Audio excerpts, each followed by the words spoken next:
गरिब निमुखाहरूको लागि एक वस्त्रांश हुनै पर्छ।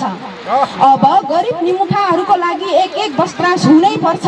भ्रष्टाचार मुक्त नेपाल बनाउने प्रयास हुनै पर्छ। संसद नाटकको मञ्च होस्, न्यायालय मैलो किन नहोस्। अब गरिब निमुखाहरूको लागि एक वस्त्रांश हुनै पर्छ। भ्रष्टाचार मुक्त नेपाल बनाउने प्रयास हुनै पर्छ। संसद नाटकको मञ्च होस्, न्यायालय मैलो किन नहोस्। झुटको पर्दाफास गर्ने व्यक्तित्व खास हुनै पर्छ। झुटको पर्दाफास गर्ने व्यक्ति खास हुनै पर्छ।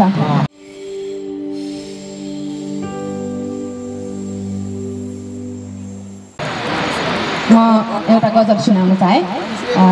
यो गजल परिमार्जन गरिदिनु हुने आदरणीय गजलकार गुरु हुनुहुन्छ एमटिएम पीडित, उहाँलाई यहाँबाट सम्झन चाहे। यो गजल म सुरु गर्न चाहन्छु। रात दिन पसिना बगाई कृषकले यहाँ, रात दिन पसिना बगाई कृषकले यहाँ थोरै सहज बनाइदियो सडकले यहाँ। रात दिन पसिना बगाई कृषकले यहाँ थोरै सहज बनाइदियो सडकले यहाँ। निकै गाह्रो परिस्थितिमा छु अचेल, हो निकै गाह्रो परिस्थितिमा छु अचेल, बिचमै छोडेर गइदियो चालकले यहाँ। रात दिन पसिना बगाई कृषकले यहाँ थोरै सहज बनाइदियो सडकले यहाँ।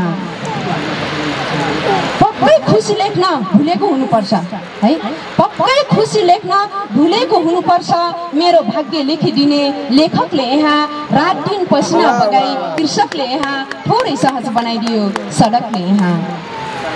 निराश छु म, हो निराश छु म यो जिन्दगी देखेर पनि, निराश छु म यो जिन्दगी देखेर पनि, मै बर्बाद भए उसको नाटकले यहाँ। रात दिन पसिना बगाई कृषकले यहाँ थोरै सहज बनाइदियो सडकले यहाँ।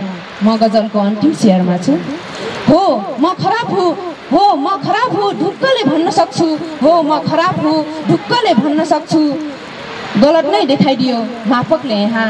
रात दिन पसिना बगाई कृषकले यहाँ थोरै सहज बनाइदियो सडकले यहाँ, थोरै सहज बनाइदियो सडकले यहाँ। धन्यवाद।